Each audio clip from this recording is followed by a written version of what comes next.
Sit down, please.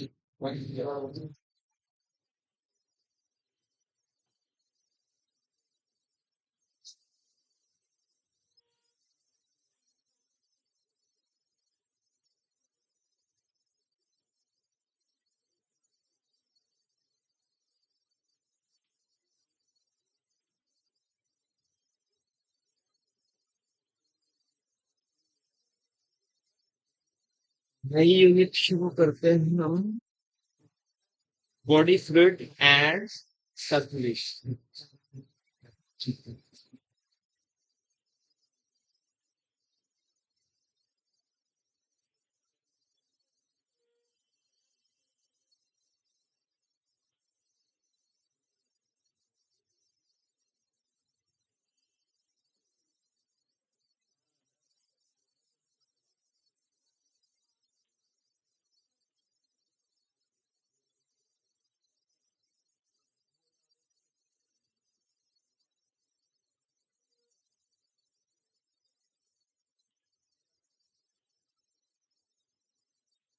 इस lesson में हम जानेंगे कि भैया हमारे बॉडी के अंदर क्या क्या फ्लूइड है, उनके सर्कुलेशन की क्या व्यवस्था है और वो कैसे सर्कुलेट होते हैं। अगर कोई एक सेल है बच्चों, यानी ये सेल, इस सेल को अपना जीवन और अपना फंक्शन करने के लिए क्या क्या चीज चाहिए, मोटे मोटे तौर क्या चीज चाहिए बताओ। हैं?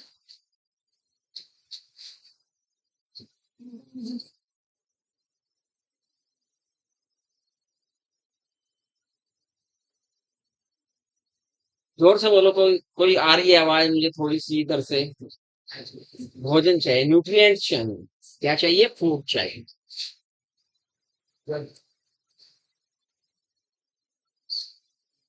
दूसरे नंबर पे क्या चाहिए? ऑक्सीजन। ऑक्सीजन, इसे ऑक्सीजन भी चाहिए। और अदर सब्सटेंस, अब ये बच्चे कहते हैं एंजाइम्स चाहिए, प्रोटीन चाहिए। प्रोटीन तो सर्वोपरि न्यूट्रिएंट्स में हो गया, एंजाइम्स चाहिए, है ना। और कुछ हॉर्मोन्स भी चाहिए, तो यानी हम कह सकते हैं कि बहुत सारे अदर सब्सटेंसेस भी चाहिए।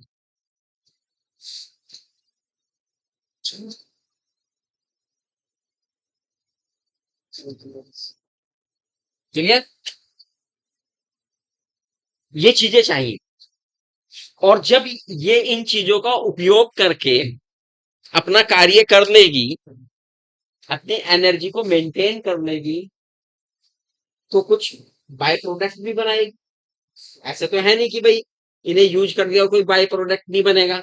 तो कुछ बाय प्रोडक्ट भी बनेंगे। कैसे बन सकते हैं वो? क्या हो सकते हैं बाय प्रोडक्ट?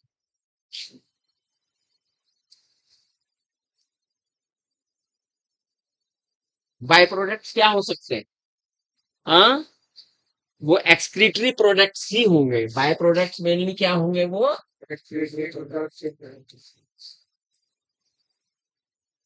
एक्सक्रीटरी प्रोडक्ट होंगे। चाहे वो अमोनिया हो, कार्बन डाइऑक्साइड हो, यूरिया हो, अदर टॉक्सिक साल्ट्स हो, है ना। कुछ भी एक्सक्रीटा हो, वो उसकी बॉडी से, उस सेल से दूर जाने चाहिए, क्योंकि वो सेल के लिए टॉक्सिक है। हैं? अब ये चाहिए भी और ये बाहर भी जाने चाहिए। इसके लिए एक सिस्टम होना चाहिए, वेल डेवलप सिस्टम होना चाहिए, वेल ऑर्गेनाइज सिस्टम होना चाहिए, जिससे काम हो सके। हैं? कि भाई ये आपूर्ति लगातार बनी रहे और ये निष्कासन लगातार होता रहे। इसके लिए एक सिस्टम चाहिए। चाहिए। अब एनिमल्स को एक ऐसा सिस्टम डेवलप करने की जरूरत थी जो उनकी आवश्यकताओं को पूरा करे और उनके एक्सक्रीटा को उनसे दूर ले जाने की कोशिश करे। ठीक। ये हुआ कैसे वो सिस्टम? अब जो एनिमल्स थे, जैसा उनका बॉडी स्ट्रक्चर था, जिस तरह का उनका ऑर्गेनाइजेशन था शरीर का, और जिस तरह का वो एनवायरमेंट में थे उसी के अनुसार उन्होंने इनकी व्यवस्था की। अगर हम देखें ध्यान से, जो सिलिंड्रेट्स हैं, कौन है? सिलिंड्रेट्स हैं। और जो फंजाई है, कौन है? क्या फाइलम होता है फंजाई का? सॉरी सॉरी, नॉट फंजाई, जो स्पॉन्जीज है। जो क्या है? स्पॉन्जीज है, यानी पोरिफर्स है। और जो सिलेंट्रेट्स है, उनमें क्या सिस्टम? उनमें सिस्टम है कि उनका पूरा जो बॉडी है उसके अंदर एक कैविटी है। बॉडी के अंदर क्या है? बॉडी कैविटी है, और वो कैविटी के अंदर है वाटर, जिस तरह के वो वातावरण में रहते हैं। और इस वाटर के फ्लो के द्वारा ही वो अपने न्यूट्रिएंट्स लेते हैं और अपने एक्सक्रीटा इसमें छोड़ते हैं। अगर हम किसकी बात करें? स्पॉन्ज की बात करें, यानी सिलिंट्रेट्स की बात करें, और पोरिफर्स की बात करें।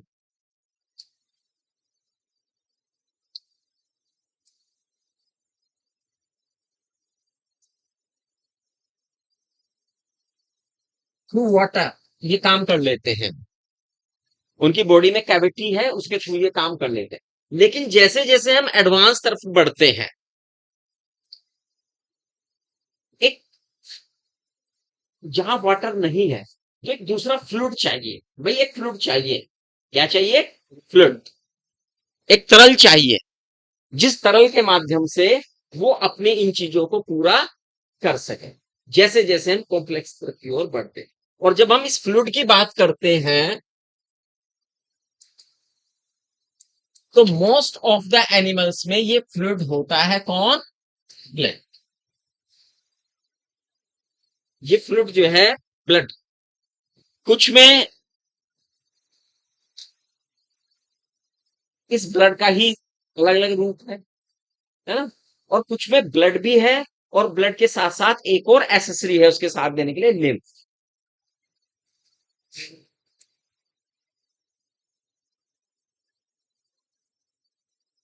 है ना?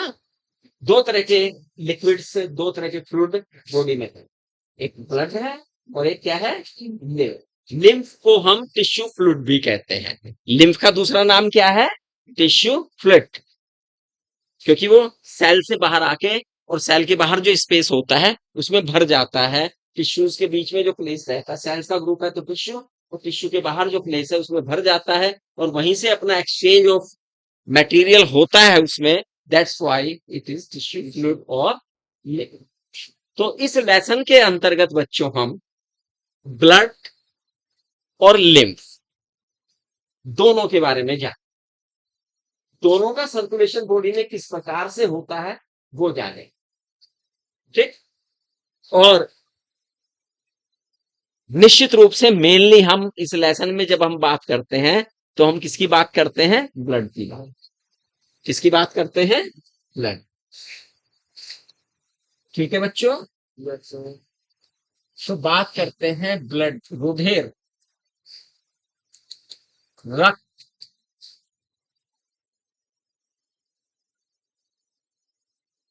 ब्लड एक विशेष प्रकार का स्पेशलाइज कनेक्टिव टिश्यू है।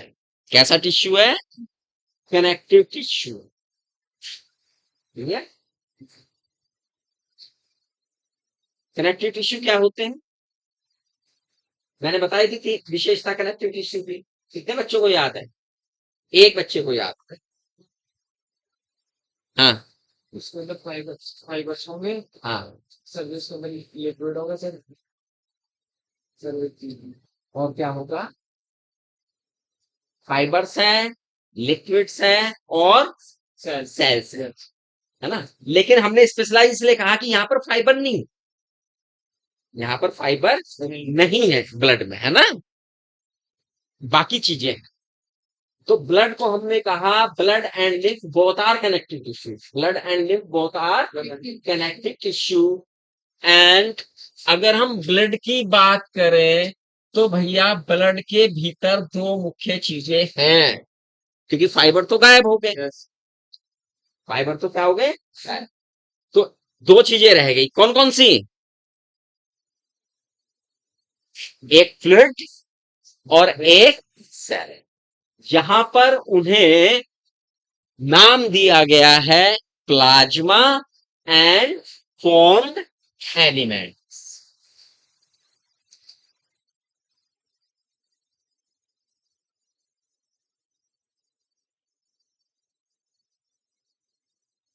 बताइए, यहां तक बात समझ में आई है बच्चों को?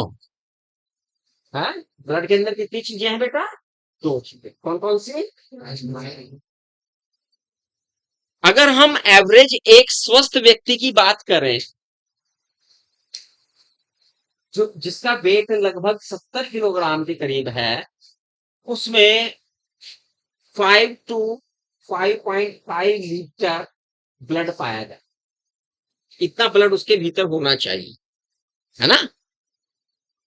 5 लीटर to 5.5 लीटर ब्लड उसके अंदर होना, एक हेल्दी पर्सन में। ठीक। ब्लड जो है एक रेड कलर का विस्कस फ्लूइड है, जिसका पीएच एवरेज, वैसे सही तो है अगर एक्यूरेट बताऊं, 7.3 to 7.45। सही तो है ये पीएच वैल्यू जो है ब्लड पीएच, है ना? ब्लड का जो पीएच है कितना है? 7.3 to 7.45। क्या बताता है ये? Blood is slightly alkaline. Blood is slightly alkaline due to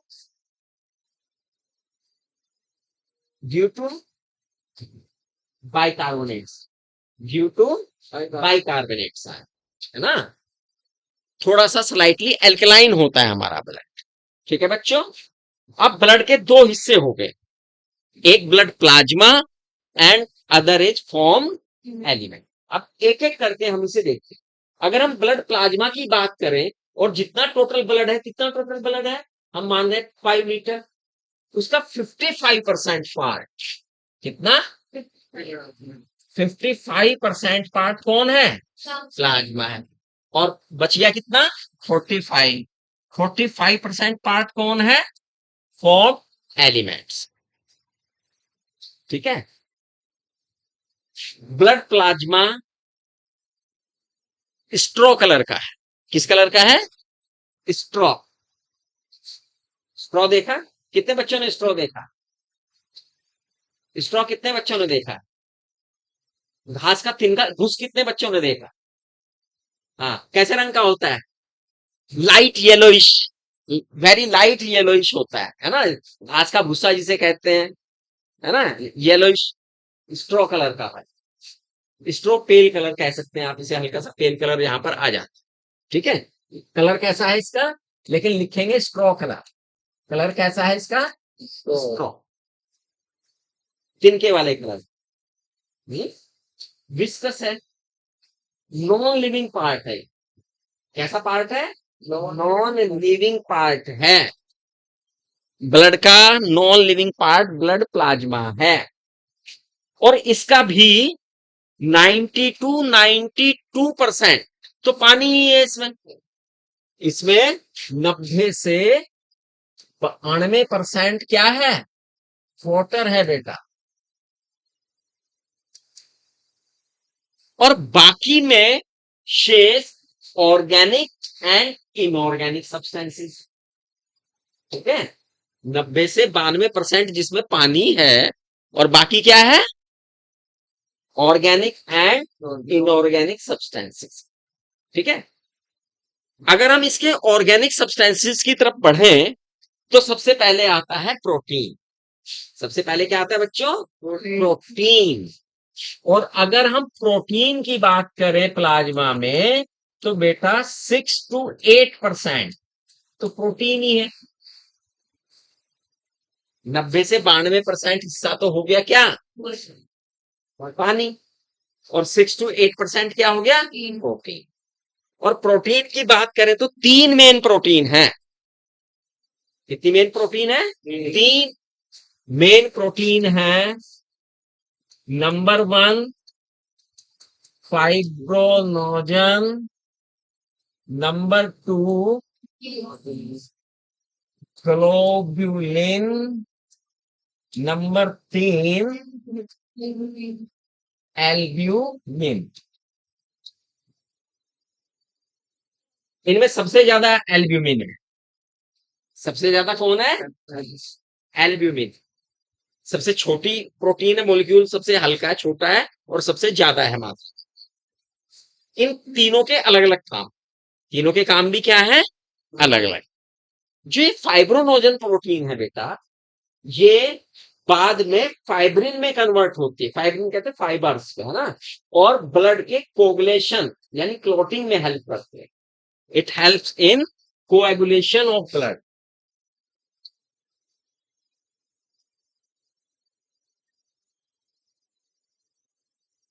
ठीक है बेटा, क्लोटिंग में कोएगुलेशन, कोएगुलेशन तो जानते हैं ना, अभी आएगा इस लेसन में आएगा क्लोटिंग, फिलहाल ये जान ले क्लोटिंग में। ठीक है, दूसरी प्रोटीन कौन है? ग्लोबुलिन। ये हमारी बॉडी के डिफेंस मैकेनिज्म को, सुरक्षा के लिए जरूरी है ना। Globulin is required for defence mechanism. इसमें ग्लोबुलिन हेल्प कर रही है। और जो एल्ब्यूलिन है, ये ऑस्मोटिक बैलेंस बना के रखती है। क्या बना के रखती है? Osmotic balance.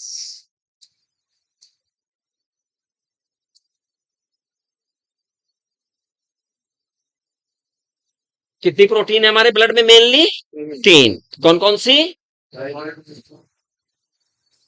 काम तीनों का, फाइब्रोनोजन का फाइबर बनाएगी। फाइबर का मतलब एक जाल, प्रोटीन का मतलब एक जाल, फाइबर है। ये तो फाइबर बनाएगी, क्लोटिंग करेगी। दूसरा ग्लोबुलिन क्या करेगी?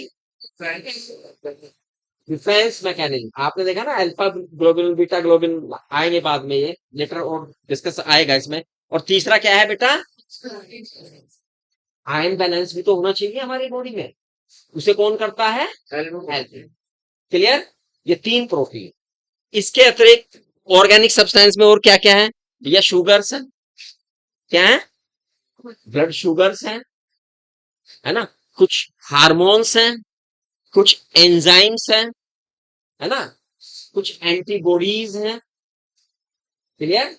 These all are organic substance present in our blood plasma. Clear? इसके अलावा अब आते हैं इनऑर्गेनिक सब्सटेंसेस की तरफ। इनऑर्गेनिक में क्या क्या है भैया? इनऑर्गेनिक कुछ कुछ पॉजिटिव आयंस हैं, कुछ नेगेटिव आयंस हैं। अगर हम पॉजिटिव आयंस की बात करें, कैटायन की बात करें, एनायन की बात करें, तो पॉजिटिव आयन कौन कौन है भैया? कैल्शियम आयन है, सोडियम आयन है, मैग्नीशियम आयन। ये मेन है, जो मतलब बेसिक मेन है ना,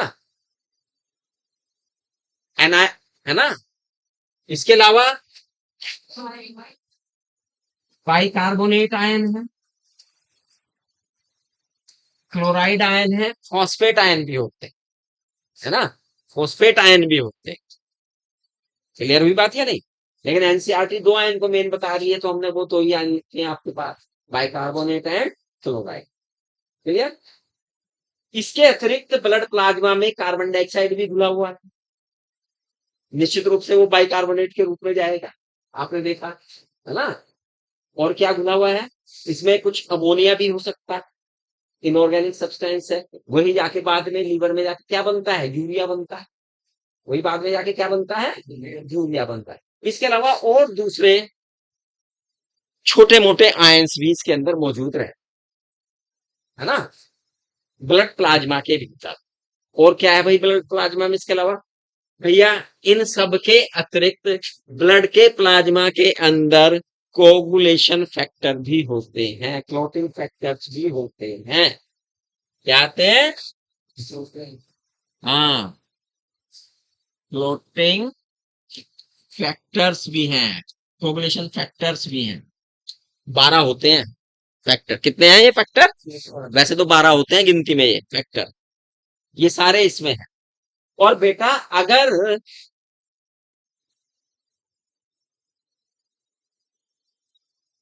प्लाज्मा में से, ब्लड में से नहीं कह रहा हूं मैं, किस में से कह रहा हूं?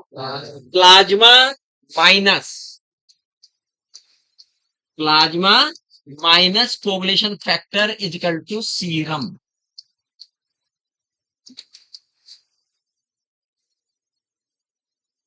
अगर प्लाज्मा में से ये कोगुलेशन फैक्टर हटा दिए जाएं तो जो रेस्ट बचेगा दैट इज सीरम। क्लियर? समझ में आया सीरम क्या होता है? क्या होता है serum? Plasma without coagulating factor is known as serum है। सीरम है। अब लिम्फ भी आएगा तो ये डिफरेंस पकड़ के रखना। जब लिम्फ आएगा तो पकड़ के रखना कि भाई ये सीरम अलग चीज है और लिम्फ अलग चीज है। यहां तक समझ में आया प्लाज्मा के बारे में है? तो भैया प्लाज्मा के अंदर, हमारे ब्लड के प्लाज्मा के भीतर ये सब चीजें हो। क्या चीज रह गया? Formed element. अब आएगा फॉर्म्ड एलिमेंट।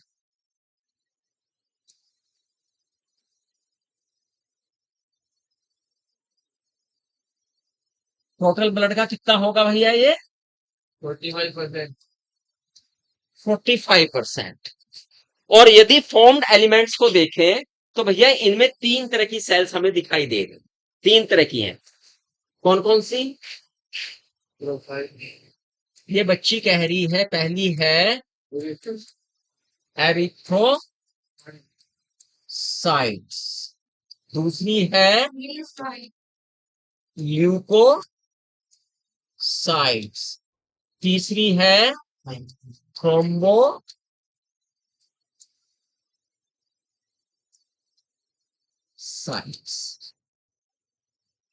45% है। इनमें सबसे ज्यादा मैक्सिमम तो यही है, दूसरे नंबर पे ये है, और सबसे लिस्ट कौन है?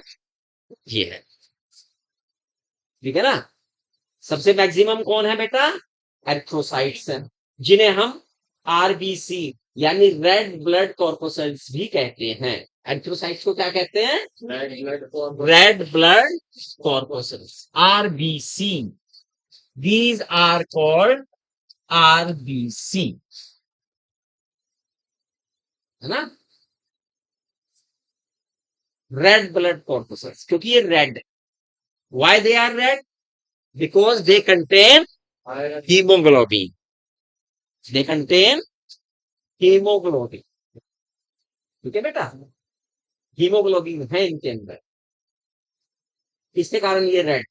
अगर हम आरबीसी को देखें, क्या है? आरबीसी को देखें तो आरबीसी, अगर हम ह्यूमन की आरबीसी को देखें, मैमल्स की आरबीसी को, ह्यूमन का मतलब है अगर हम मैमल्स की, तो मोस्ट ऑफ द जो मैमल्स हैं उनकी आरबीसी में न्यूक्लियस एब्सेंट। न्यूक्लियस क्या होता है? मोस्ट ऑफ द मैमल्स की आरबीसी में न्यूक्लियस क्या होता है? एब्सेंट। लामाज क्या है? लामा एक कैमल की तरह की प्रजाति होती है, उनकी RB, they are mammals but contain nucleus in their RBC. ठीक है ना? जो लामाज होते हैं उनकी आरबीसी में क्या पाया जाता है? न्यूक्लियस पाया जाता। अब दे आर बाइकॉन्केव। कैसे है ये? बाइकॉन्केव। अगर हम साइड व्यू देखें किसका? एरिथ्रोसाइट्स का, तो साइड व्यू कैसा दिखाई देगा हमें? ये दिखाई देगा biconcave. They are disc shape. कैसे हैं? डिस्क शेप है लेकिन बाइकॉन्केव। ई न्यूक्लिएटेड। क्या है? ई न्यूक्लिएटेड है। डिस्क शेप का मतलब है वेदर दे आर राउंड और ओवल शेप, राउंड और ओवल शेप। इसके मैक्सिमम पार्ट में, जैसा हमने बताया है, क्योंकि न्यूक्लियस तो है नहीं, और बाद में माइटोकॉन्ड्रिया, गोल्जी का एपरेटस, ये भी गायब हो जाते हैं, है ना? Then what will happen? What will happen? जगह बन जाती है, अंदर जगह बन जाती है काफी। क्या बन जाती है? जगह। और इतनी जगह बन जाती है, इसमें पूरे में कौन आ जाता है? हीमोग्लोबिन। कौन आ जाता है बेटा? हीमोग्लोबिन। जब हम शुरू में आए थे, इस लेसन को शुरू किए थे, तो हमने एक सेल बनाई थी। सेल के अंदर हमने आपसे एक प्रश्न पूछा था कि O2 भी चाहिए सेल को, पूर्व दूसरी सभी सेल्स को O2 पहुंचाने की जिम्मेदारी किसकी? इससे पहले लेसन में पढ़ा, किसकी है? हीमोग्लोबिन। हीमोग्लोबिन किसके अंदर है? आरबीसी। तो आरबीसी क्या करती हैं? पूरी सेल्स को क्या देती हैं? ऑक्सीजन देती है, ऑक्सीजन लेकर जाती है। लेकिन आरबीसी में, यानी ये हर सेल को एरोबिक रेस्पिरेशन करा देती है कि भैया ये लीजिए ऑक्सीजन। लेकिन आरबीसी स्वयं क्या करती है? इसमें मैंने बताया माइटोकॉन्ड्रिया तो है ही नहीं। अब माइटोकॉन्ड्रिया के अंदर ही तो ग्लाइकोलाइसिस के दूसरी प्रक्रिया चलेगी, क्रेब्स साइकिल वाली है, वो तो है ही नहीं यहां पर। तो it means they are anaerobic, यानी इसे कहते हैं दिए तले अंधेरा। सबको ये ऑक्सीजन बांट रही है, लेकिन स्वयं जो है बेटा एनएरोबिक रेस्पिरेशन कर रही है, क्योंकि माइटोकॉन्ड्रिया ही नहीं है। इज दैट क्लियर या नहीं हुआ? अब हीमोग्लोबिन की बात आ रही थी। हीमोग्लोबिन, इसका मतलब है अगर आपकी ब्लड के अंदर हीमोग्लोबिन बढ़िया है, तो आपके अंदर एयर बढ़िया फ्लो होगी, हर टिश्यू को एयर मिलेगी। उसे एयर मिलेगी तो ग्लूकोज का ऑक्सीडेशन करके एनर्जी अच्छी क्रिएट करेगा, एनर्जी क्रिएट करेगा तो वो हेल्दी रहेगा। तो एक अमाउंट हीमोग्लोबिन का जो आपकी हेल्थ के लिए जरूरी है, वो एक अगर हम एवरेज में देखें तो 14 एवरेज कितना है? 14.5 मिलीग्राम पर 100 ml। 12.5 टू 14.5 है ये, बस एक्यूरेट तरीका अगर हम देखें। 12.5 टू कितना है? 14.5 मिलीग्राम है, सॉरी 100 में लिया ना मैंने। हाँ, 100 में तो ग्राम आएगा, और अगर 1 में लूंगा तो मिलीग्राम आएगा, ठीक है ना? 14.5 ग्राम पर 100 ml ब्लड में हीमोग्लोबिन। लेडीज में, महिलाओं में ये थोड़ा सा कम रहता है, यानी ये एवरेज से थोड़ा सा क्या रहता है? कम रहता है। और भैया हमें स्वस्थ रहना है, तो इतना हीमोग्लोबिन तो हमें अपनी बॉडी में बना के रखना है, ब्लड में बना के रखना ही है। और ये इसका एक हीमोग्लोबिन किस चीज से मिलके बना है? मैंने बता चुका हूं इससे पहले लेसन में, किस किस से मिलेगा? Iron and globin proteins. अगर हम एक को देखें तो ग्लोबिन में 4 पॉलीपेप्टाइड चेन होती हैं और आयरन मॉलिक्यूल्स होते हैं। और एक आयरन मॉलिक्यूल्स, एक हीमोग्लोबिन का मॉलिक्यूल्स कितने ऑक्सीजन मॉलिक्यूल्स को बाइंड करने की? 4 मॉलिक्यूल्स ऑफ ऑक्सीजन को बाइंड करने की कैपेसिटी रखता है।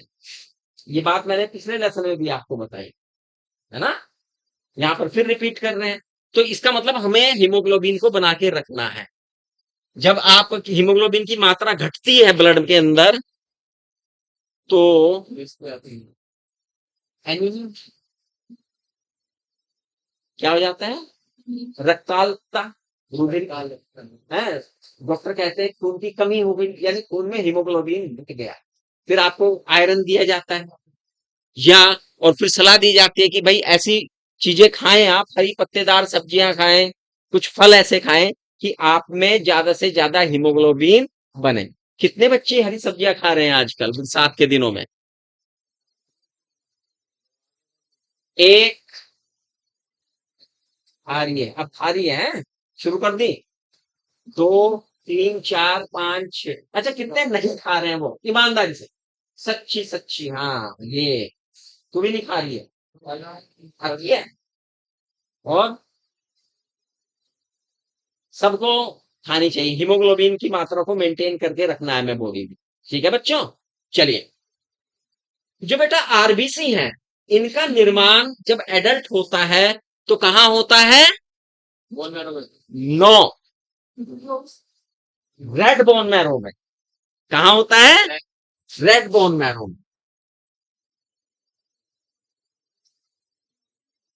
बोन मैरो हाई स्कूल का आंसर है, सर 10th क्लास का आंसर बोन मैरो है ना।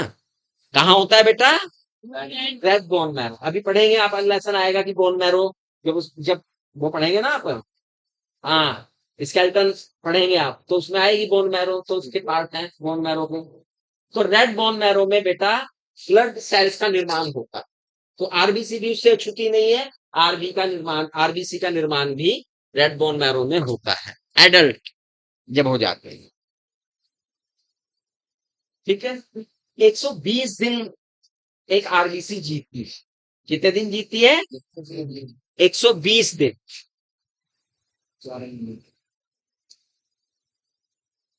इसका जीवन काल है, आरबीसी का जीवन काल कितना है? लाइफ स्पान कितना है बेटा? 120 डेज। और 120 दिन के बाद जब ये बूढ़ी हो जाती है तो भैया स्प्लीन में पहुंच जाती है। कहां पहुंच जाती है? स्प्लीन। कहां पहुंच जाती है? स्प्लीन। और वहां जाकर इसे तोड़ दिया जाता है। एक बच्चा मेरे से पूछ रहा है स्प्लीन क्या होता है, प्लीहा क्या होता है? प्लीहा भी आपकी बॉडी का एक ऑर्गन है। क्या है? एक ऑर्गन है जो आपके डाइजेस्टिव ट्रैक्ट पे स्थित रहता है, और वहीं पर जाकर जो है, जैसे आपने देखा ना, जो प्लीहा, स्प्लीन, तिल्ली, डॉक्टर ने इसकी तिल्ली बढ़ गई, तिल्ली में सूजन आ गई, है ना, तो ये इसी के नाम है। तो वहां पर जाकर कौन टूट जाती है बेटा? आरबीसी टूट जाती है, लेकिन टूटकर फिर भी इसके हिस्सों का उपयोग कर लिया जाता है ना। आरबीसी टूट जाएगी, इसके हिस्सों का उपयोग कर लिया जाता है। ठीक। तो इसलिए स्प्लीन को ग्रेव यार्ड ऑफ आरबीसी भी कहा गया है। क्या कहा गया है भैया? लाल रुधिर कणिकाओं का कब्रिस्तान। कौन है लाल रुधिर कणिकाओं का कब्रिस्तान? है स्प्लीन है, प्लीहा है, तिल्ली है ना। कितना लाइफ स्पान होता है आरबीसी का? 120 डेज। आरबीसी के अंदर कौन सी प्रोटीन होती है? ग्लोबिन। कौन सी प्रोटीन होती है? ग्लोबिन। ठीक है।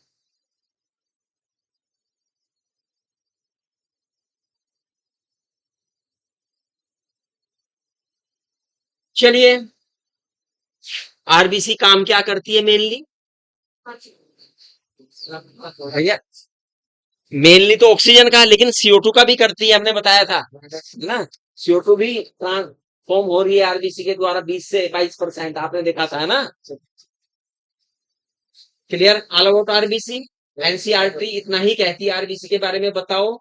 इतना ही हम बताते हैं। आपने देखा होगा HbA1 टेस्ट होता है शुगर के पेशेंट का, है ना। एक तो फास्टिंग शुगर होती है, तो वो एकदम पता लग जाता है कि भाई आज खाने के बाद इसकी शुगर कितनी है। एक क्या होता है? HbA1 टेस्ट होता है। उसमें क्या करते हैं? उसमें एक आरबीसी को पकड़ के उसके अंदर शुगर चेक करते हैं।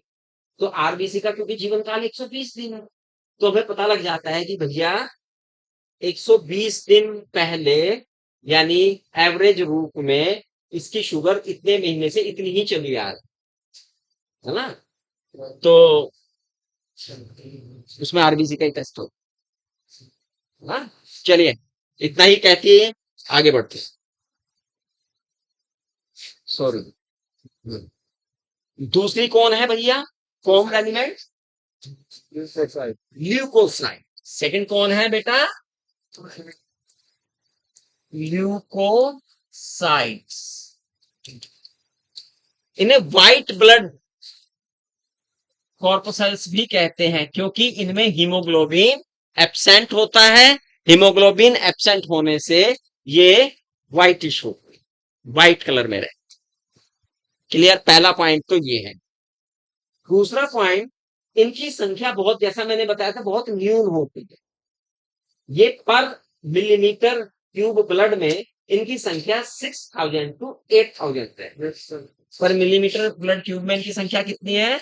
6000 टू 8000 पर मिलीमीटर क्यूब ऑफ ब्लड। बहुत कम है ना। इनका लाइफ स्पान भी बहुत कम होता है, 2 से 3 दिन होता है। लाइफ स्पान भी क्या होता है? बहुत कम होता है, 2 से 3 दिन। ठीक। ये जो ल्यूकोसाइट है, इनका जो प्रोटोप्लाज्म है, वो उसमें भिन्नता देखी गई। कुछ ल्यूकोसाइट्स का प्रोटोप्लाज्म अलग था, ग्रैनुलर था, दानेदार था, तो उन्हें कहा गया ग्रैनुलोसाइट्स। और कुछ का ग्रैनुलर नहीं था, उन्हें क्या कहा गया? एग्रैनुलोसाइट। तो यानी कहने का अभिप्राय ये है, जो ल्यूकोसाइट्स है उन्हें 2 मेजर ग्रुप्स में डिवाइड कर दिया गया। नंबर 1 ग्रैनुलोसाइट्स एंड नंबर 2 ए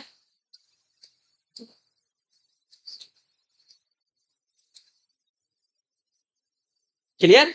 एक का दानेदार है प्रोटोप्लास्ट, एक का दानेदार स्मूथ। ये जो ग्रैनुलोसाइट्स हैं, these are of further 3 types. और किस बेस पे 3 टाइप्स के हैं? कैसा स्टेन लेती हैं, कैसा ये स्टेन लेती है, रंग किससे लेती है? अगर चाहे वो एसिडिक मीडिया हो चाहे बेसिक हो, उससे दोनों से वो रंग जाती है, दोनों से कलर्ड हो जाती है। They are neutrophil, they are neutrophil.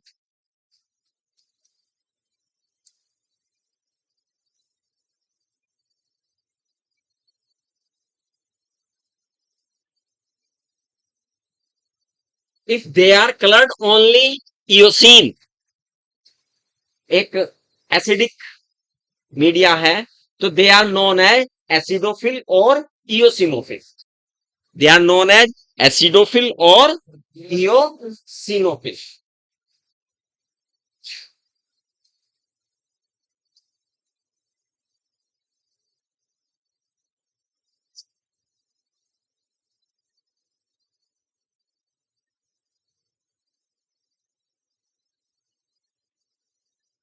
और जो बेसिक मीडिया में मिथाइल ब्लू जैसी है ना, उसमें स्टेन होती हैं, they are known as basic.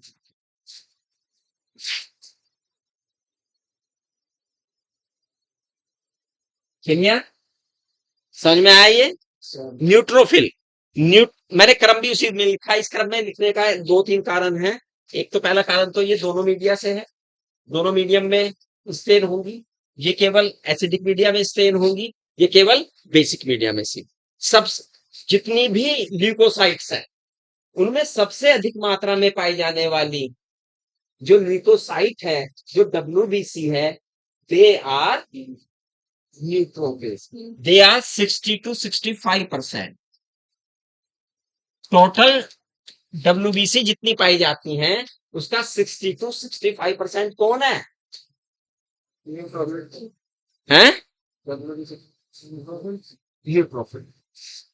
Clear है? कौन है बेटा? न्यूट्रोफिल। और भैया एसिडोफिल 2 to 6 है, 2 to 8 है। ये इसे जरा देख लेना, 2 to 6 है, 2 to 3, 2 से 3% जो है। हाँ, इसमें थोड़ा कंफ्यूजन हो रहा था मुझे। एसिडोफिल है, और ये आधे से और 1% की है, 0.5 to 1%। यानी सबसे कम मात्रा में पाई जाने वाली कोई भी अगर ल्यूकोसाइट है, वो कौन है बेटा? बेसोफिल। ठीक है। अब इनके थोड़े स्ट्रक्चर को देखेंगे और इनके काम को भी देखेंगे, क्या ये काम करती है। एसिडोफिल ये जो हमारी WBC है, वेदर दे आर सर्कुलर और amoeboid in shape, whether they are circular और एमिबॉइड इन शेप, हीमोग्लोबिन है नहीं, लेकिन न्यूक्लियस परजैन। न्यूक्लियस क्या है? परजैन। और अगर हम एसिडोफिल के न्यूक्लियस को देखें, इट इज बाइलोब। क्या है बेटा ये? बाइलोब्ड है। इस तरह से है इसकी संरचना। डायग्राम बने हुए हैं आपकी किताब में, है ना? आरबीसी, डब्ल्यूबीसी, सबके डायग्राम हालांकि बहुत छोटे छोटे बने हैं, लेकिन आपको लेंस लेके उनमें पहचाननी है चीजों। एसिडोफिल। अगर हम बेसोफिल को देखें, तो बेसोफिल का भी न्यूक्लियस जो है पार्ट में तो है, लेकिन वो लगभग इस तरह से है, it is look like S shape.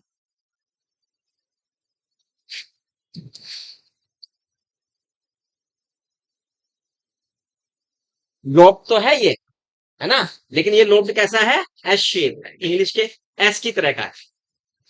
हाँ, इसमें पता नहीं चल रहा होगा, इसलिए मैं थोड़ा सा यहाँ पे क्लियर करके डायग्राम को दे रहा हूँ। ये डायग्राम ब्लंट हो गया थोड़ा सा। और जो न्यूट्रोफिल्स है, मल्टी लोब्ड है बेटा। कई लोब,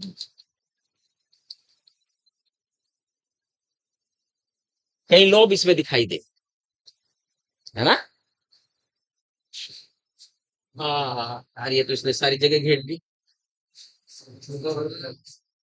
नहीं, अभी कल इनके काम भी बता दूं, इनके काम भी बता देते हैं, फिर उन्हें एग्रेनुलोसाइट्स को फिर देंगे। ठीक है? ये जो न्यूट्रोफिल्स है, ये फैगोसाइट। क्या है ये? फैगोसाइटिक है नेचर। फैगोसाइट का मतलब जानते हैं? बाहर से आए हुए जितने भी फॉरेन पार्टिकल्स हैं, फॉरेन ऑर्गेनिज्म है, उनका भक्षण करता है, खा जाता है उन्हें। शरीर को, ब्लड को, शरीर को बचाता है उनसे, है ना? तो इनका मुख्य कार्य क्या है? भक्षण करने। क्या करने का? भक्षण करने। एसिडोफिल। एसिडोफिल क्या करते हैं बेटा? ये भी क्या करते हैं कि दो काम करते हैं। इन्फेक्शन से सुरक्षा भी करते हैं, और एलर्जिक रिएक्शन भी देते हैं। क्या देते हैं? Allergic reaction. अगर आप देखा होगा, आपको ततैया काट जाए तो क्या होता है? सूज जाता है। It is allergic reaction. क्या है ये? आपकी बॉडी के भीतर एलर्जिक रिएक्शन है एक तरह, है ना? क्योंकि जो उसने बाहर से पदार्थ डाला है, उसे आपका ब्लड जो है क्या कर रहा है? रिएक्ट कर रहा है, उसे स्वीकार नहीं कर रहा है, तो आपको एलर्जिक हो जाए, सूख जाता है आपका चेहरा से, उसको तो भयानक हो जाता है, उसमें तो एलर्जी भयानक हो जाती है। तो ये काम एसिडोफिल का। बेसोफिल क्या काम करता है? बेसोफिल तीन सब्सटेंस क्रिएट करता है, हिपेरिन, हिस्टामिन एंड सीरोटोनिन। इनकी डिटेल आपको बाद में आएगी जब आप इम्यूनिटी वाला लेसन पढ़ेंगे।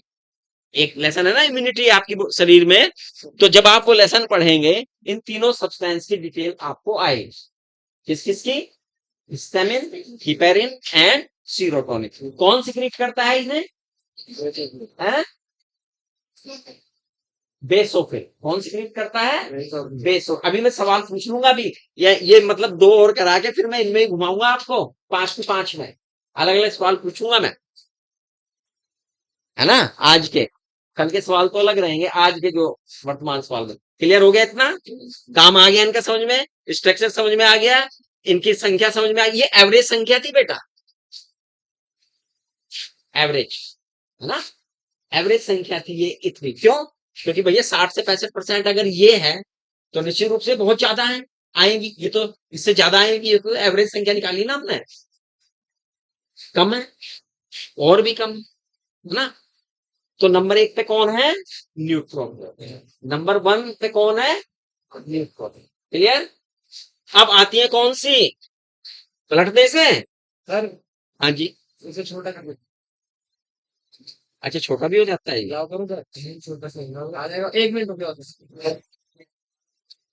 आधे में आ जाएगा ये। यस। हाँ जी। साइड में नहीं हो सकता है। ऐसे हो गए हाँ ये ठीक है। एक नई चीज सिखाई तुमने, thank you.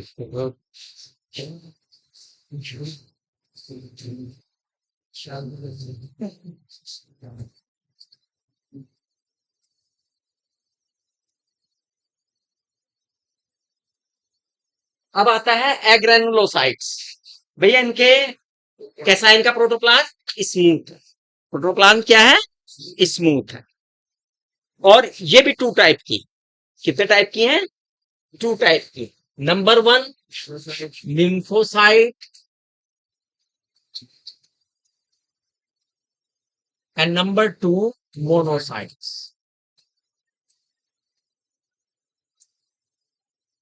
Lymphocytes and monocytes.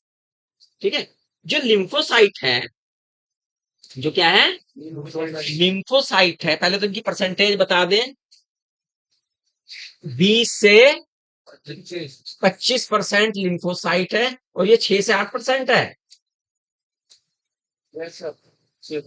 ये 6 से 8%। ठीक है। जो लिम्फोसाइट है उनका जो न्यूक्लियस है ना, एक तरह से थोड़ा सा दबा या कटा हुआ मान सकते हैं आप, इस तरह का हो। ठीक है। एक तरह से थोड़ा सा दबा या कटा हुआ रहे। और जो मोनोसाइट्स हैं उनका जो न्यूक्लियस है वो थोड़ा सेमिलूनर होता है। क्या होता है? अर्धचंद्राकार।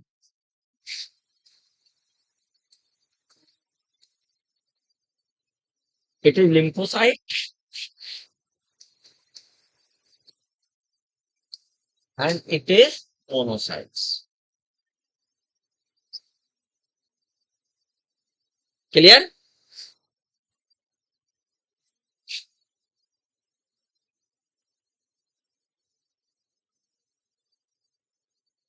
ये जो मोनोसाइट्स है पहले इसे खत्म कर लेते हैं। मोनोसाइट्स स्टार बना रहा हूं और न्यूट्रोफिल्स, दोनों का काम एक। ये तो है इशारा। अब एक बेटा वो पीछे वाली बच्ची खड़ी होगी, क्या नाम है आपका? है? क्या नाम बताया? हलीमा। हलीमा बेटा ये बताओ, हमने बताया न्यूट्रोफिल्स और मोनोसाइट्स का एक ही काम है। ठीक है। तो बताओ मोनोसाइट्स का काम क्या है?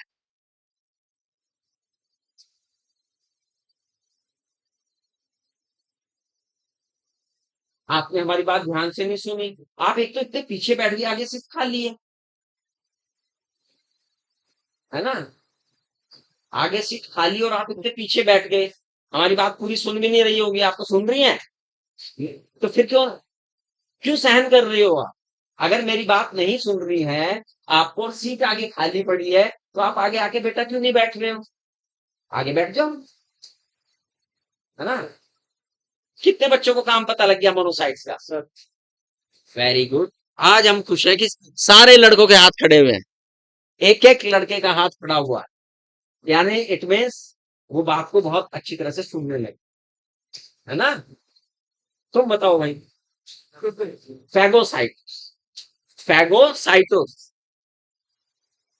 भक्षण करती हैं ये मोनोसाइट। ये दोनों मिलकर भक्षण करती है ना? चलिए, बिल्कुल ठीक है ना? क्या करती है दोनों?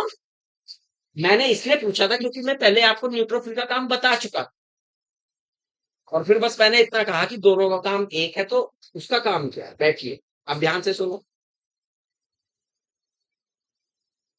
लिम्फोसाइट, लिम्फोसाइट भी बेटा दो प्रकार की है। लिम्फोसाइट भी कितने प्रकार की हैं? दो प्रकार की है। B lymphocyte and T lymphocyte. B lymphocyte and T lymphocyte.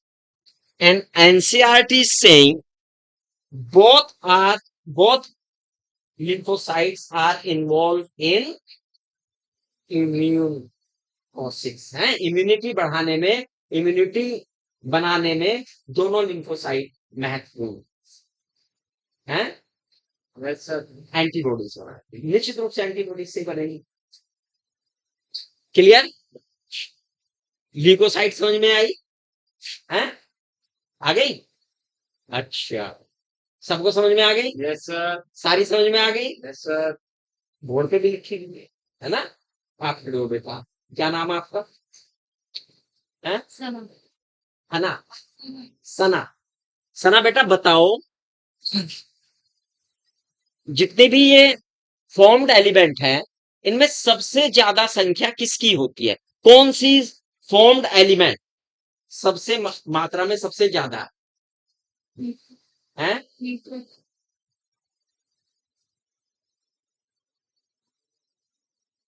सुन लिया मैंने, मुझे क्या सबसे पहले सबसे नहीं सुनाई दे। और कोई बताएगा? कितने बच्चे बताएंगे? फॉर्म्ड एलिमेंट में किसकी नंबर सबसे ज्यादा है? हाँ वो बच्ची कोने वाली, उसने भी यही एरिथ्रोसाइट्स ही कहा। ठीक है, दोनों का बैठ जाओ, है ना? दोनों की बात ठीक है। मुझे एक बच्चा और मिल गया ना, तुम्हारी आवाज इतनी कम थी किसी ने सुनी नहीं मेरे अलावा, मैंने कहा एक और से पूछ लिया जाए। चलिए, बिल्कुल ठीक बात है। सबसे ज्यादा कौन होती है? सबसे कम मात्रा में, सबसे कम मात्रा में कौन सा फॉर्म्ड एलिमेंट है? हाँ है ल्यूकोसाइट। ल्यूकोसाइट, हाँ सबसे कम। हाँ, एक तरह से तो सही है भाई तेरी बात, अगर एक तरह से तो सही, क्योंकि ल्यूकोसाइट ही सबसे कम होती। अब ल्यूकोसाइट में सबसे कम कौन? एक तरह से तो आपकी बात सही थी। हाँ, बेसोफिल। कौन है? बेसोफिल। वेरी गुड, बैठ जाओ। बच्चे रेस्पॉन्स देते हैं तो खुशी होती है ना? बच्चे पढ़ रहे हैं, बच्चे क्या कर रहे हैं? पढ़ना शुरू किए हैं। बेसोफिल सबसे कम होती है ना? अच्छा,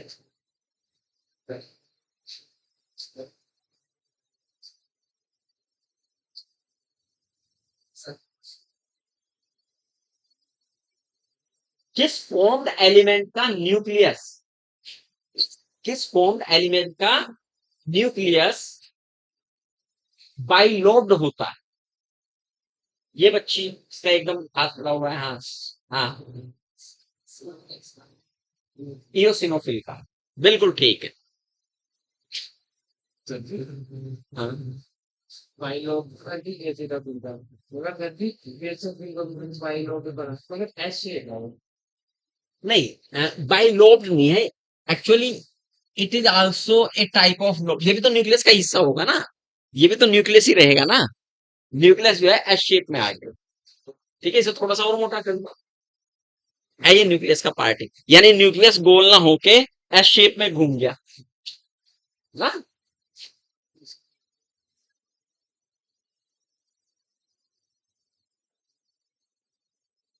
फैगोसाइटोसिस करने वाली दो फॉर्म्ड एलिमेंट्स कौन कौन से? वो बच्ची, हाँ आप ही, क्या नाम है? वो पीछे है। फैजी, हाँ फैजी बताओ। Monocytes and neutrophils, very good, बैठिए। बिल्कुल ठीक रेस्पॉन्स आ रही है। बेसोफिल के द्वारा, बेसोफिल्स के द्वारा क्या सिक्रीट होता है? क्या चीज सिक्रीट होती है?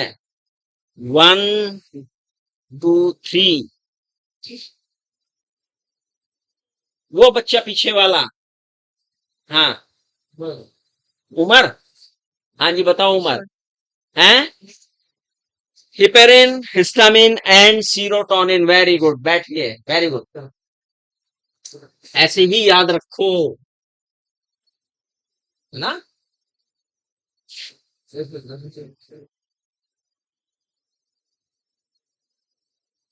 कौन सा फॉर्म्ड एलिमेंट, चाहे वो एसिड मीडिया हो चाहे वो बेस मीडिया हो, दोनों में रंगीन हो जाता है, दोनों में कलर्ड हो जाता है?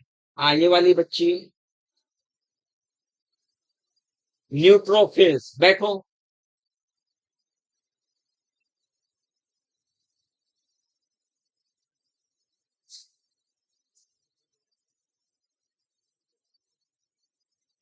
डब्ल्यूबीसी का लाइफ स्पान कितना होता है जैन? 2 से। आज तो घर में सब जेंट्स का बर्थ होगा। हाँ, मैंने यही तो कहा, सबका बर्थ होगा, तो मैं यही तो बात बोल रहा हूँ, है ना?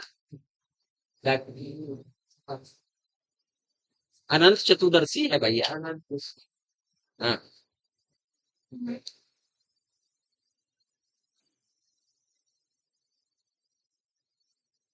ये बच्ची ने नहीं बहुत देर से जवाब दिया मुझे कुछ भी। हाँ, हाथ भी नहीं खड़ा हुआ इसका। क्या नाम बेटा तेरा? है अनन्या। बेटा अनन्या, कौन से फॉर्म्ड एलिमेंट में न्यूक्लियस एब्सेंट है? इनमें कौन से फॉर्म्ड एलिमेंट में न्यूक्लियस एब्सेंट है, एब्सेंट होता है? आरबीसी। बैठिए।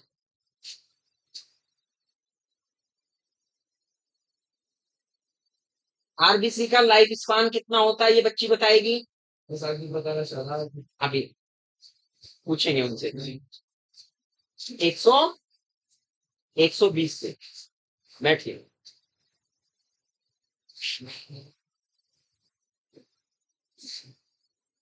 बहुत महत्वपूर्ण क्वेश्चन अगला पूछने जा रहा हूं, है ना?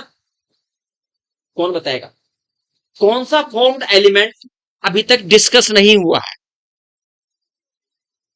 कौन सा फॉर्म्ड एलिमेंट अभी तक हमने डिस्कस नहीं किया है? हाँ, ये बच्चा, ये थ्रोम्बोसाइट्स। तो now we will go for thrombocytes, है ना? अब हम थ्रोम्बोसाइट्स के बारे में जान। ये सारी जगह का कौन? इससे पूछ लें? अच्छा, अभी पूछते हैं। अभी पूछ लेते हैं, क्वेश्चन पूछने में कौन सी बात है। चलिए बेटा बता दो। नहीं पूछू? अब तेरे चाहने वाले तेरी सिफारिश कर रहे हैं, वो सब बता देगा, वो बता देता है, उसके रेस्पॉन्स ठीक रहती है। चलिए, अब रहती है थ्रोम्बोसाइट्स। आप पूछ लेंगे थ्रोम्बोसाइट्स।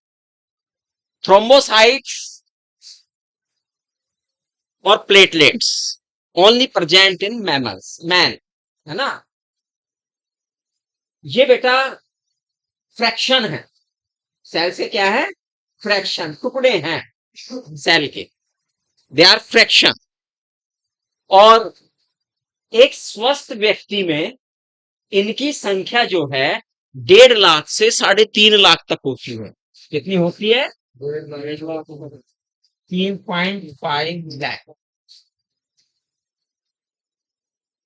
पर मिलीमीटर ऑफ ब्लड,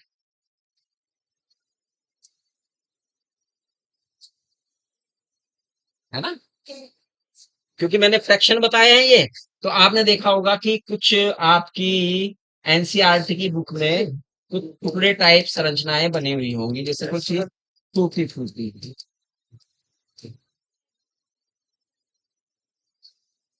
ये बहुत सारे पदार्थ सिक्रीट करती है ना? बहुत सारे पदार्थ क्या करती है? सिक्रीट करती है। और उनमें से जो मैक्सिमम है वो हेल्प करते हैं कोगुलेशन ऑफ ब्लड। इसमें हेल्प करते हैं कोगुलेशन ऑफ ब्लड। और यदि यदि इन प्लेटलेट्स की संख्या कम हो जाए, क्या हो जाए? कम हो जाए, तो ब्लीडिंग होने के बाद कोगुलेशन नहीं होता और एक्सेस ब्लड फ्लो होने से पेशेंट डेंजर में पहुंच जाता है। आपने देखा होगा जिसे डेंगू होता है उसकी प्लेटलेट संख्या में घट जाती है, और घटने के बाद डर यही रहता है कहीं इंटरनल ब्लीडिंग ना शुरू हो जाए पेशेंट, है ना? क्योंकि प्लेटलेट तो है नहीं जो क्लॉटिंग करेंगी, उनकी संख्या तो घट गई। इसलिए डॉक्टर एक लिमिट के बाद कि प्लेटलेट आ जाते तो भाई उन्हें ब्लड चढ़ाने की सिफारिश करता है कि भाई इसे बंदे को ब्लड चढ़ा, है ना, क्योंकि इसकी प्लेटलेट्स अब घट गई है, इसे इंटरनल ब्लीडिंग हो सकता है।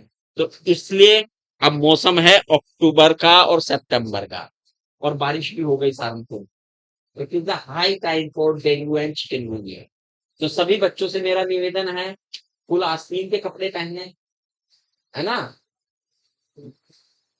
सॉक्स पहने, पैर लंबी, थोड़ी सी लंबी का मतलब आजकल वो चल रही है ना सॉक्स, वो सॉक्स बिना हुई बराबर है वो, हाँ एंकल एंकल टाइप है वो, उतना ही ढकती है बस वो। तो सॉक्स पहने और अपने आप को इन परजीवियों से बचाएं।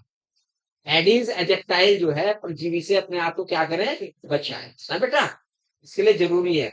और गर्ल्स के लिए खास तौर से ओडोमॉस वगैरह पैरों पे लगा के आया करें, ठीक है बेटा, क्योंकि आप सॉक्स तो पहनती नहीं हो, कितना भी कह लो, घर वाले कितना कहे, टीचर कितना कहे, है ना, आपको नहीं पहननी है तो उसका बस एक ही इलाज बचता है कि बेटा ओडोमॉस लगा लो। ओडोमॉस की किट अपने उसमें रखो, जब देखे कि भाई ओडोमॉस का असर 2-3 घंटे बाद कम हो गया है, एक बार फिर उसे अप्लाई। क्लियर बच्चों, लेकिन बचना बहुत जरूरी है, कारण आपको पढ़ना है। अगर भगवान ना करे किसी बच्चे के साथ कोई इंफेक्शन वाली घटना हो जाए तो उसके कई महीने निकल जाते बीमारी से रिकवर करने में, और कई महीने निकलने का मतलब है आपके 1 साल की तैयारी करते हैं, आपकी 1 साल की तैयारी इफेक्ट होती है। तो सभी बच्चों से मैं कह रहा हूं कि इससे बचें, ये हाई टाइम है, 2 महीने निकल जाओ आप सितंबर अक्टूबर के, उसके बाद फिर नॉर्मल लाइफ में आ जाते। मास्क भी तो पहने ना आपने कुछ साल है। तो ये मान के चलो सहारनपुर, हम तराई में रहते हैं, सहारनपुर कहाँ रहता है, तराई एरिया है, यहाँ नमी ज्यादा है, नमी होते ही मच्छरों के लिए मुफीद जगह है, और बहुत अच्छी तादाद में ये पैदा होते हैं। और जब ये पैदा होते हैं तो भैया ये अपनी खुराक भी ढूंढ लेते हैं, और खुराक तो इसके इंसानों का खून ही है ना, मादा का, तो इसलिए से बचे। क्लियर, चलिए अब बेटा ये हुआ ब्लड के बाद, समझ में आया ब्लड, ब्लड में क्या क्या चीजें हैं, 2 पार्ट है, क्या क्या, हाँ जो फॉर्म्ड एलिमेंट है they are the living part of blood, वो क्या है, लिविंग पार्ट, सब लिविंग है, क्योंकि मैंने बताया उनका लाइफ स्पान है, मैंने सबका लाइफ स्पान बताया, प्लाज्मा का लाइफ स्पान नहीं मैंने बताया आपको, है ना, तो they are living part of the, clear, हाँ 5 to 6 days, 5 to 6 days platelets, हालांकि एनसीईआरटी में दिया नहीं है ये, है ना, अनऑफिशियल 1 से 2 घंटे, नहीं नहीं 2 घंटे कहाँ पढ़ लिया तुमने, मैंने नहीं पढ़ा अभी तक, देखूंगा मैं रिसर्च करके कोई है क्या, है ना, बच्चे हमारे अंदर तो 5 से 6 दिन हो सकते हैं। हाँ। अब एक और चीज हम पढ़ेंगे ब्लड में ही, आपने देखा होगा कि जब किसी व्यक्ति को कभी ना कभी इमरजेंसी आती है, इमरजेंसी कई तरह से आ सकती है, कैसी इमरजेंसी आ सकती है, आपके साथ कोई मिसहैपनिंग हो जाए, एक्सीडेंट या ट्रॉमा, है ना, और हाँ, या किसी अन्य कारण से ब्लीडिंग, जैसे फीमेल में डिलीवरी के समय में भी एक्सेस ब्लीडिंग हो जाता है कभी कभी, तो ऐसे समय में जरूरत पड़ जाती है डॉक्टर को कि भैया वो पेशेंट को क्या दे, ब्लड। 1900 से पहले, 1900 से पहले भी ब्लड ट्रांसफ्यूज किया जाता था, यानी लैंड स्टीमर से पहले, लेकिन अधिकांश मामलों में क्या होता था बच्चे, कुछ मामलों में तो पेशेंट बच जाता था, और कुछ मामलों में पेशेंट क्या हो जाता था, अधिकांश मामलों में पेशेंट मर जाता था। अब साइंटिस्ट के सामने ये चुनौती थी कि भैया ये क्या बात है, कुछ पेशेंट तो बच जा रहे हैं लेकिन अधिकांश पेशेंट मृत्यु हो रही। तो there was a man, Landsteiner, उसने कहा कि भैया सभी व्यक्तियों का ब्लड एक जैसा होते हुए भी, उसकी संरचना जो है बाहरी रूप से एक जैसा होते हुए भी उसकी भीतरी जो संरचना है वो एक जैसी नहीं, एक समान नहीं। एक सरफेस एंटीजन, दो सरफेस एंटीजन, कितने हैं? दो सरफेस एंटीजन हैं जिनके कारण, जिनकी उपस्थिति के कारण या अनुपस्थिति के कारण जो ह्यूमन बीइंग है उनका ब्लड जो है डिफर हो जाता है। उनका ब्लड क्या हो जाता है? डिफर हो जाता है, ब्लड ग्रुप।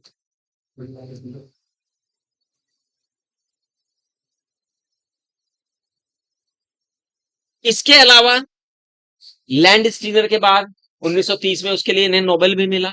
उसके बाद और कई साइंटिस्ट ने भी और दूसरे ब्लड ग्रुप भी दे, लेकिन मुख्यतः आपके पाठ्यक्रम में केवल दो ब्लड ग्रुप हैं जिसपे हमें चर्चा करनी है, एक ABO blood group and the other one is RH blood group.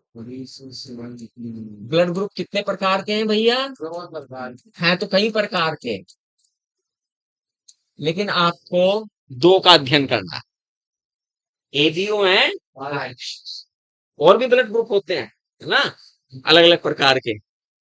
थोड़ा सा डिफर हुआ, ब्लड ग्रुप अलग हो गया। तो कई साइंटिस्ट को 30-40 प्रकार के ब्लड ग्रुप है ना। हाँ, तो इसमें से हमें दो ही पढ़ना जो मेन, क्योंकि मेजोरिटी में यही पाए जाते हैं और यही इफेक्ट करते हैं, बाकी तो रेयर होते हैं। वो तो रिसर्च का कोर्स बन जाते हैं भाई। इसमें आम जब होता है ना कि इन दो ब्लड ग्रुप के अलावा किसी में कोई तीसरी घटना घटित हो रही है तो ये क्यों हो रही है, आम में तो नहीं है ये, तब नए ब्लड ग्रुप आ जाए।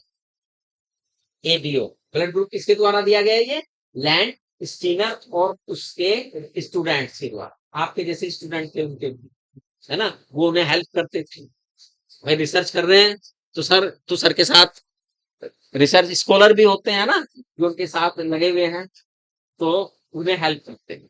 तो उन्होंने 4 प्रकार के ब्लड ग्रुपों को दिया और ये डिपेंड किससे करता है? एंटीजन। What is antigen?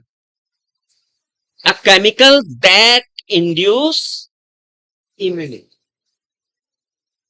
हाँ, दैट इंड्यूस इम्यून, आपकी इम्यून को इंड्यूस करें, they are called antigen. Chemicals कहा मैंने?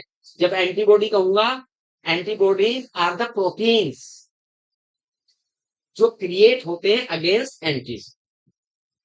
आरबीसी की जो सरफेस है, मैंने कहा है सरफेस एंटीजन, क्या कहा मैंने? आरबीसी की जो बेटा सरफेस है उसके ऊपर ये केमिकल्स होते हैं। एंटीजन्स कहां पाए जाते हैं? आरबीसी की सरफेस के ऊपर। So they are called surface antigen. They are of two types, antigen A and antigen B. Antigen कितने टाइप के हैं बेटा? दो टाइप। और इन दो प्रकार के एंटीजन के आधार पर ही, उपस्थिति या अनुपस्थिति के आधार पर ही ब्लड ग्रुप कितने प्रकार का हो गया? 4। पहला पॉइंट। दूसरा पॉइंट, एंटीजन की प्रतिक्रिया में, एंटीजन की ब्लड के प्लाज्मा में कुछ प्रोटीन उत्पन्न हो जाते हैं, कुछ प्रोटीन बनते हैं, दे आर कॉल्ड एंटीबॉडीज। उन्हें हम क्या कहते हैं? एंटीबॉडीज। और ये भी दो प्रकार के, कितने प्रकार के हैं? दो प्रकार के। इन्हें एंटी ए और एंटी बी के नाम से भी जाना, एंटी ए और एंटी बी। अब हम एंटीजन को, एंटीजन के लिए अभी मैं चार्ट बनाऊंगा तुम्हारे लिए। एंटीजन को जहां हम antigen A and antigen B कह सकते हैं, तो एंटीबॉडीज को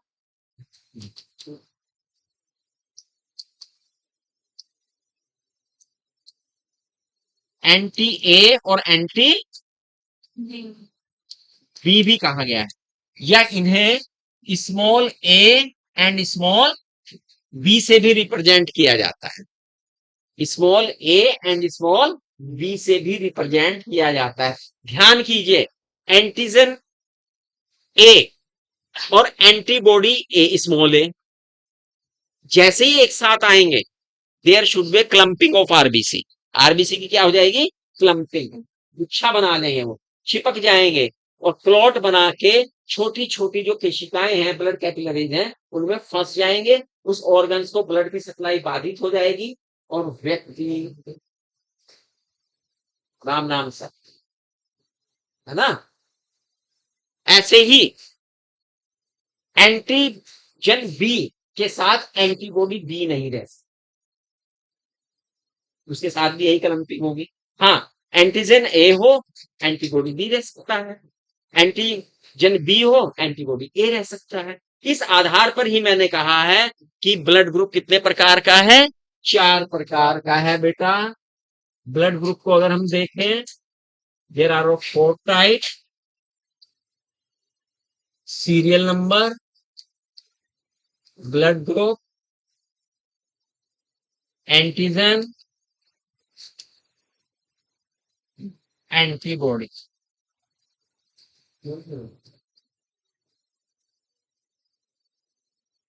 वन एंटी जोन सा भी एंटीजन होगा वही उसका ब्लड ग्रुप होगा। जोन सा भी एंटीजन है वही उसका blood, if there is antigen A then blood group is A. और एंटीबॉडी क्या होगी इसमें, बी। नंबर 2 पे ब्लड ग्रुप बी है तो एंटीजन क्या होगा बेटा, और एंटीबॉडी, ब्लड एंटीजन दोनों पाई जा रही है उसमें, ए बी और बी बी, तो blood group A B, and antibody nil, है ना, एब्सेंट।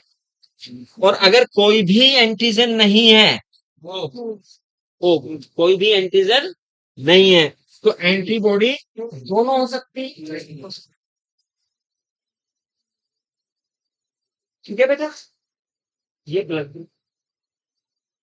अब रुधिर आदान, ब्लड ट्रांसफ्यूजन, जो असली बात है जिसके लिए हम लैंड इतनी मेहनत की। सामान्यतः उस व्यक्ति को जो उसका ब्लड ग्रुप होता है उसी का ब्लड दिया जाता है। हाँ, ए वाले को किसका दिया जाएगा, ए का, बी वाले को ए बी वाले को, और ओ वाले को। ये तो एक आदर्श स्थिति है, लेकिन कभी कभी कभी कभी कुछ ऐसे ब्लड ग्रुप भी हैं जो दिए जा सकते हैं, तो हम इसे देखेंगे कि इसमें क्या चीज ध्यान में रखनी चाहिए। तो भैया blood group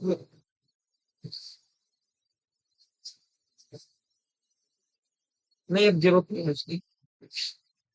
blood donation, blood transfusion,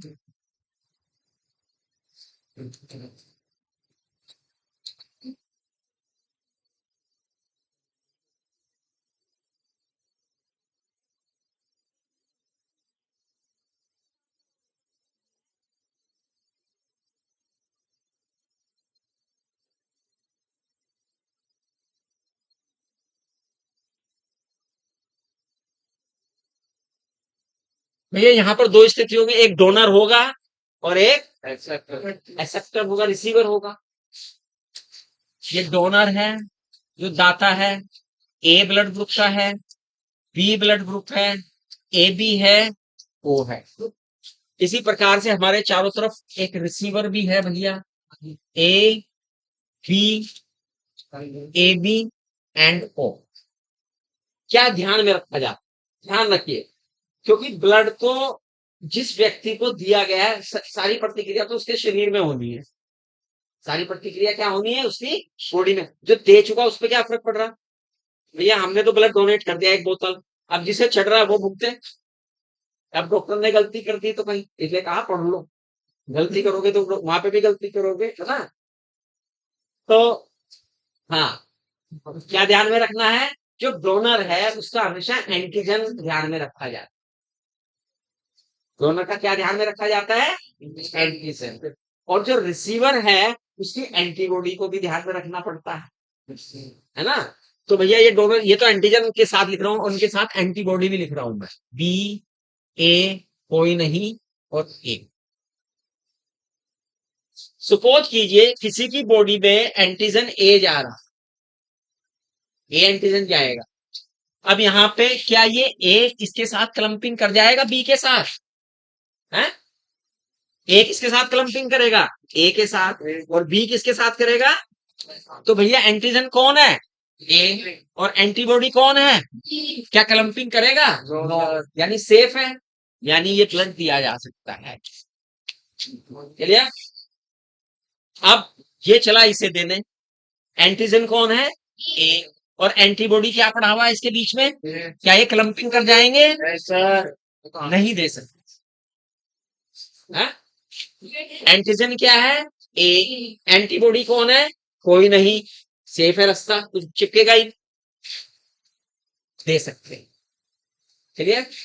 antigen कौन है, ए, क्या रिसीवर के पास एंटीबॉडी है इसके अगेंस्ट, है, तो इसे नहीं दे पाएंगे। इसका मतलब ए जिसका ब्लड ग्रुप था वो ए से ले रहा है, और दूसरा ए वाला जो दे रहा है वो ए को दे सकता है और ए बी को दे सकता है, यानी ए ब्लड ग्रुप दो जनों के काम आया, ए वाले के भी और ए बी वाले। चलिए अब यही बात यहां पर देखते हैं बी वाले के साथ, बी के साथ बताओ, ये और ये चिपक जाएंगे क्या आपस में, हैं? यस सर ये और ये चिपक जाएंगे क्या, सर ये और ये चिपक जाएंगे क्या, सर ये और ये चिपक जाएंगे क्या, यस सर क्लियर, सबको आ रहा है समझ में। यस सर अब ए बी वाला एंटीजन कौन है, दो एंटीजन पिए पड़े हैं भाई, ये तो ए बी और खतरनाक है, ये ए बी ब्लड ग्रुप वाले, है ना। अभी कितने खतरनाक है पता लग जाएगा। ये इसे दे सकता है क्या, है, सर क्यों, क्योंकि ये बी इस बी के साथ क्लम्पिंग कर जाएगा, नहीं दे सकता। ये भैया ये पड़ा है और ये दे सकता है क्या, सर ये इसे क्या है और ये इसे, दे सकता है हैं? ए के साथ चिपकेगा, बी बहुत बहुत बुरी चिपकन होगी, कोई गुंजाइश ही नहीं बचेगी, देर भी नहीं लगेगी, पेशेंट को देखते ही एकदम काम हो जाएगा, है ना। हाँ हाँ। अब ये एंटीजन कौन है, कोई एंटीजन नहीं है, ओ कोई एंटीजन नहीं होता, ओ का मतलब कोई एंटीजन नहीं है ना। अब जब एंटीजन है ही नहीं तो भैया विरोध किससे, चिपकना किसके साथ, किसके साथ ये चिपक ही नहीं सकता, है ना।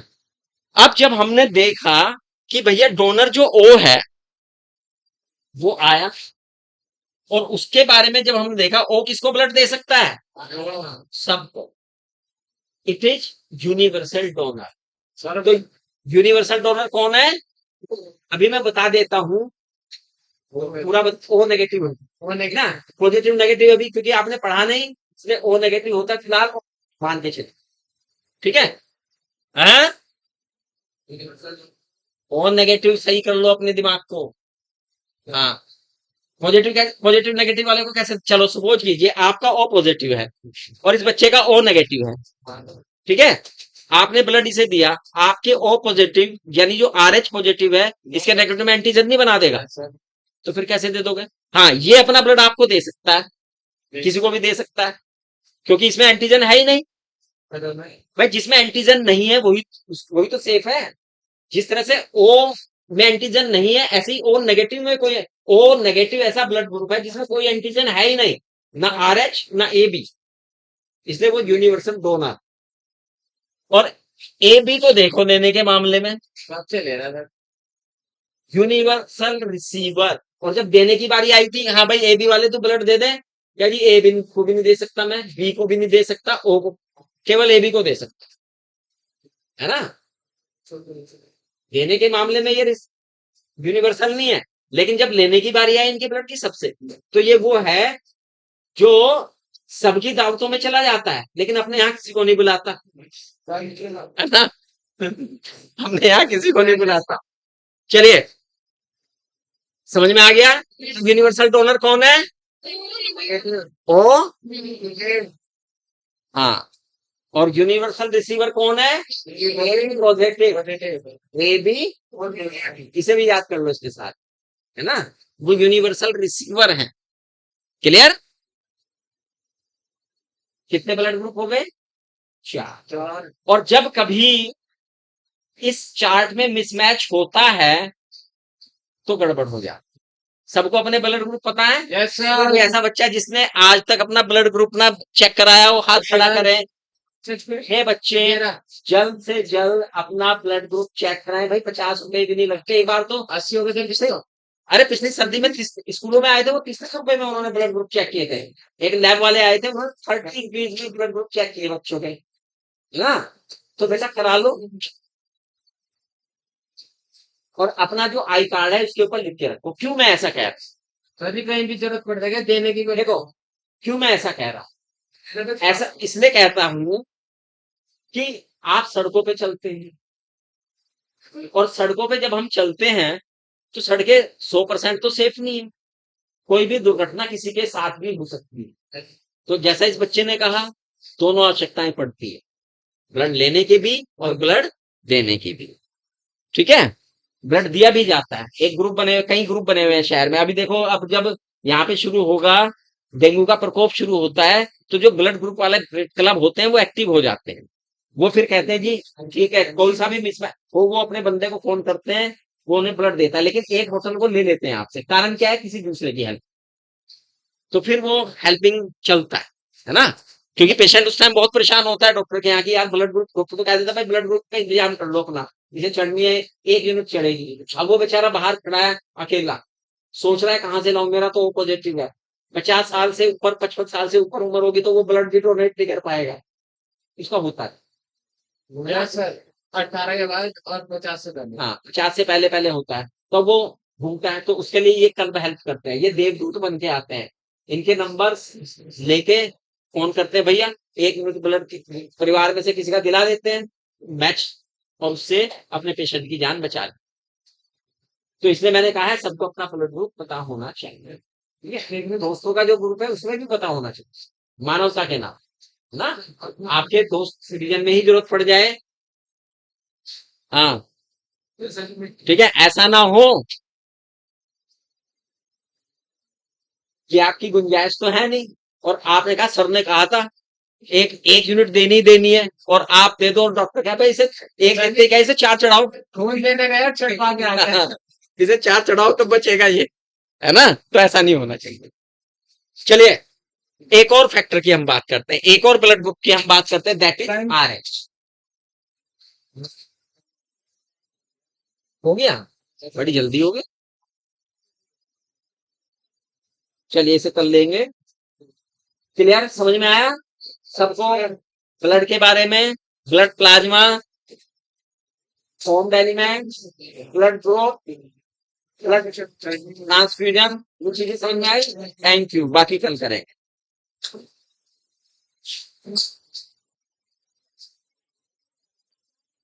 कल याद करके आएंगे, कल अच्छे परसेंट, मतलब